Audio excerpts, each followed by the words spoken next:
ఓం శ్రీ గురుభ్యో నమ. శ్రీ మహాగణాధిపతయ నమ. శ్రీమాత్రే నమ. రేపు 3వ తారీఖు మార్చి నెల 2026 సంవత్సరం మంగళవారము. మనకి పాల్గొన శుద్ధ పౌర్ణిమ. ఈ రోజున ప్రత్యేకంగా మనం హోలీ పండుగ చేసుకుంటున్నాం. అలాగే ఇదే రోజున 3:19 ఏదైతే మధ్యాహ్న కాలంలో 3:19 నుంచి 6:46 సాయంకాలం ఈ సమయంలో మనకేంటంటే చంద్రగ్రహణము, కేతుగ్రస్త చంద్రగ్రహణం ఉన్నది. సింహరాశిలో ఈ యొక్క గ్రహణం సంభవించబోతుంది. విశేషంగా పుబ్బా నక్షత్రము, ఏదైతే పూర్వ ఫల్గుని నక్షత్రం అంటామో ఆ యొక్క నక్షత్రంలో ఈ యొక్క చంద్రగ్రహణం అనేది సంభవించబోతున్నది. అయితే దీన్ని ఖండగ్రాస చంద్రగ్రహణం అని కూడా అంటారు. ఈ యొక్క చంద్రగ్రహణం మన భారతదేశంలో కనిపిస్తుంది. కాబట్టి ఈ యొక్క చంద్రగ్రహణానికి సంబంధించినవి మేము నియమాలు పాటించాలి. మన దేశంలో కనిపించిన ఏ గ్రహణానికైనా విశేషంగా నియమాలు పాటిస్తే మంచిది. అలాగే చంద్రగ్రహణము అనేటటువంటి గ్రహణాన్ని చూసి భయపడిపోకూడదు. అదేదో చెడ్డ కాలం అని మీరు అనుకోకండి. మంత్ర సాధన, మంత్ర జపం చేసుకోవడానికి, మీ ఇష్టదైవం యొక్క నామస్మరణ చేసుకోవడానికి విశేషమైన పర్వదినంగా భావించండి. మీరు ఎన్నో వందల వేల రెట్ల ఫలితాన్ని మీరు ఆ సమయంలో జపం చేసినప్పుడు ఫలితం వస్తుందన్నమాట. విపరీతమైనటువంటి ఫలితం వచ్చేస్తుంది. ఈ యొక్క మంత్రజపం, మీ ఇష్టదేవతా మంత్రాన్ని ఏదైనా మీకు ఉపదేశం ఉంటే ఉపదేశం తీసుకున్నటువంటి మంత్రాన్ని కానీ ఏదైనా ఒక మంత్రాన్ని జపం చేసుకోవడానికి మంచిది. ఇది సుమారు 3:30 గంటలు ఉండబోతుంది ఈ గ్రహణం. ఈ 3:30 గంటలు మనకి చాలా విలువైన కాలం. అయితే ఈ గ్రహణ సమయంలో ఎవరు ఏ నియమాలు పాటిస్తే మంచిది అనేటటువంటి అంశాలు మనం చూసుకుందాం.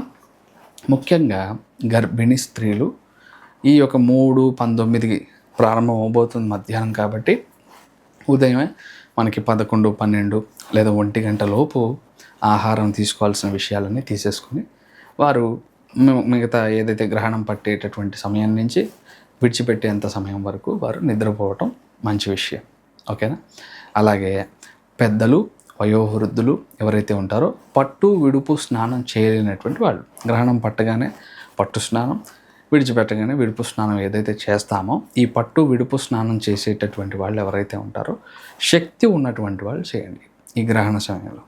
లేదండి మేము ఆహారం తీసుకోలేము, మా మందులు తీసుకుంటూ ట్యాబ్లెట్స్ తీసుకుంటూ ఉన్నవాళ్ళం, మాకు అంత సౌలభ్యం లేదు, మాకు అంత శక్తి లేదంటే మీరు ఎవ్వరూ పాటించిన అవసరం లేదు.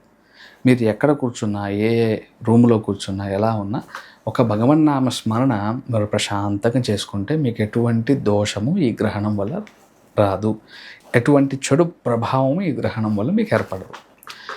ఏ రాశుల వారికి ఈ యొక్క గ్రహణం వల్ల విశేష ఫలితం కలుగుతున్నది అంటే మనకి వృషభ, మిథున, తుల, మకర రాశి వాళ్ళకి ఈ యొక్క గ్రహణం శుభ ఫలితాలు ఇవ్వబోతున్నది.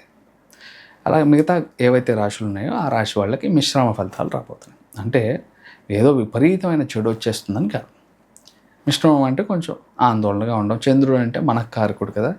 చంద్రుడు గ్రహణ సంబంధమైన విషయంలో ఇబ్బంది పడుతున్నప్పుడు మానసికంగా కొన్ని ఇబ్బందులు వస్తాయి. మానసిక ఇబ్బందులను తొలగించగలిగే శక్తి ఈశ్వరారాధన వల్ల ఉంటుంది. పరమేశ్వరుణ్ణి కానీ, ఆ యొక్క విష్ణుమూర్తి వారిని కానీ, ఎవరినైనా ఒకరిని, చంద్ర సహోదరీ దేవి అయినటువంటి లక్ష్మీదేవిని కానీ, ఆ అమ్మవారిని కానీ ఎవరినైనా మీరు జాగ్రత్తగా నమస్కరించి ఏదైనా ఈశ్వర నామజపం కానీ, వెంకటేశ్వర స్వామి వారి యొక్క, విష్ణుమూర్తి వారి యొక్క, మీ ఇష్టం ఏదో ఒక భగవన్నామస్మరణ చేసుకుంటూ ఉంటే ఆ యొక్క మానసిక ఆందోళన అనేటటువంటిది తొలగిపోతుంది. పుబ్బా నక్షత్రం ఏదైతే పూర్వ ఫల్గుని నక్షత్రం అని చెప్తామో ఆ నక్షత్రంలో ఈ గ్రహణం సంభవిస్తుంది. మఖా నక్షత్రం వారు కానీ, పుబ్బా నక్షత్రం కానీ, ఉత్తర ఫల్గుని నక్షత్రం వాళ్ళు, పూర్వ ఫల్గుని అండ్ ఉత్తర ఫల్గుని నక్షత్రాల వాళ్ళు ఎవరైనా కానీ ఈ గ్రహణానికి ప్రత్యేకమైన ఏమైనా దానం చేసుకోవచ్చా అని అడిగితే కనుక బియ్యము కేజింబావు, ఒక తెల్లటి వస్త్రము, అలాగే ఉలువలు ఏవైతే ఉంటాయో ఎర్రగా ఉండేటటువంటి ఉలువలు కేజింబావు, మల్టీ కలర్డ్ ఏదన్నా క్లాత్లో లేదా చాలా డాట్స్గా ఉన్నది, చెక్స్ లాగా ఉన్నది, చిత్రవర్ణము అంటాం ఆ జాకెట్ బట్ట, అలాంటి క్లాత్ కొని ఇవి బ్రాహ్మణులకి దానం చేస్తే మంచిది. ఇంకా ఇవన్నీ చేయలేమండి అంటే చేయకపోయినా మీకు ఏం నష్టం లేదు. ప్రశాంతంగా భగవన్ నామస్మరణ చేసుకోండి. గ్రహణ సమయం అయిపోయిన తర్వాత మీరు ఈ నెలంతట్లో ఎప్పుడు మీకు శక్తి ఉన్నా ఈ దాన ప్రక్రియ చేయొచ్చు. లేదు అంటే పేదలకు ఏమైనా ఇవ్వచ్చు అంటే సంతోషంగా వారికి వస్త్రాలు కానీ, ఈ కూరగాయలు అమ్ముకుంటూ ఉంటారు, ఏ నీడ లేకుండా ఇబ్బంది పడుతుంటారు, అలాంటి వాళ్ళకి మంచి గొడుగు కొనివ్వడం కానీ, ఎవరైనా ఆహారం కోసం ఇబ్బంది పడుతూ ఉంటారు, ఆకలితో ఇబ్బంది పడుతుంటారు, మన చుట్టుపక్కల మూగజీవాలు ఉంటాయి, ఇలాంటి వాటికి మీరు ఆహారం పెట్టినా కూడా చక్కటి ఫలితాలు వస్తాయి. ఏదో చేసేస్తే, ఏదో పెద్ద పెద్ద పనులు చేసేస్తేనే కాదు, చిన్న చిన్న విషయాల ద్వారా కూడా మనం మంచి ఫలితాలు పొందవచ్చు. ఈ గ్రహణం మంచిగా ఫలితాలు ఇచ్చే రాశుల వాళ్ళు వీళ్ళని చెప్పానని చెప్పి మిగతా రాశుల వాళ్ళకి పూర్తిగా చెడు ఫలితాలు ఇస్తుంది అని మీరు ఎప్పుడు ఇబ్బంది పడాల్సిన అవసరం లేదు. ఎవరైనా కూడా మీ యొక్క యథాశక్తి మీ ఇష్టదేవత నామస్మరణ మంత్రము జపం చేసుకోండి. ఈ 3 గంటలు మీకు అవకాశం ఇచ్చాడు భగవంతుడు, చక్కగా సద్వినియోగం చేసుకోండి. అయ్యా మేము డ్యూటీల్లో ఉంటాం, ఆఫీస్లో ఉంటాం, మీరు ఏ నియమాలు పాటించక్కర్లే, మీ పనిలో మీరు శ్రద్ధగా పని చేసుకుంటూ ఉంటే చాలు. ఇంకా పెద్దవాళ్ళు, వయోవృద్ధులు, వీళ్ళు గర్భిణులు, వీళ్ళు మేము ఏమి చేయగలుగుతామో అవి చేయగలుగుతామంటే మీ శక్తి కొలది మీకు ఏం వీలుంటే అవి చేయండి. ఇంతకు మించి ప్రత్యేకమైనటువంటి విషయాలు ఏమీ చేయాల్సిన అవసరం లేదు. మీ శక్తి కొలది ఏమైనా చేసుకోండి.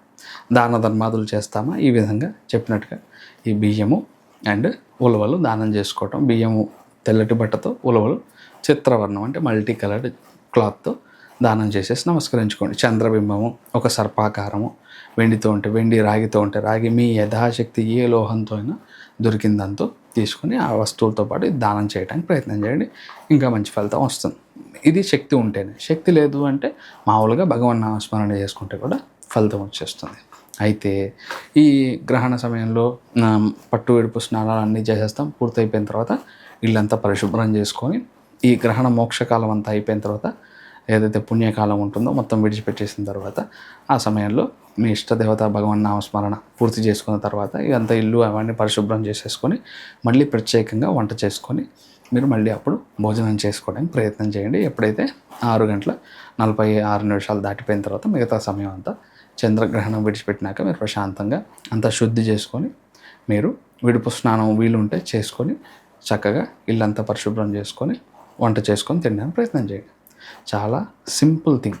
ఎప్పుడు అనవసరంగా టెన్షన్ పడకండి. ఒక ప్రత్యేకమైన రాశి వాళ్ళు, ముఖ్యంగా సింహరాశి వాళ్ళు ఈ గ్రహణాన్ని చూడకండి, అంతే. అంతకుమించి ఏంటి మిగతా ఏం లేదు. ఎవరు ఏ రాశి వాళ్ళైనా మీరు భగవన్నామ స్మరణ చేయడానికి ఆసక్తి చూపించండి. ఆ చంద్రగ్రహణం ఏదో అయిపోతుంది, అదే అయిపోతుంది, ఇది అయిపోతుంది, ఏమీ జరగదు. వేరే వాళ్ళు ఏవో భయంకరమైన తమ్నైల్స్ పెట్టారండి, ఏమవుతుందో భయం అవుతుంది, ఏమీ జరగదు. ఇన్నాళ్ళ నుంచి భయంకరమైన తమ్నైల్స్తో వీడియోలు పెట్టారు, ఏమైనా జరిగిందా? ఏమీ జరగదు. ఇది కూడా అంతే. ఓకే, ఇది పర్వదినం, పర్వకాలం, ఒక పుణ్యమైన కాలం. ఈ సమయంలో భగవన్నామ స్మరణకి మీరు కేటాయించుకుంటే ఎన్నో రెట్ల ఆ భగవద్ ఆశీర్వచనాన్ని పొందుతారు. శ్రీమాత్రే నమః.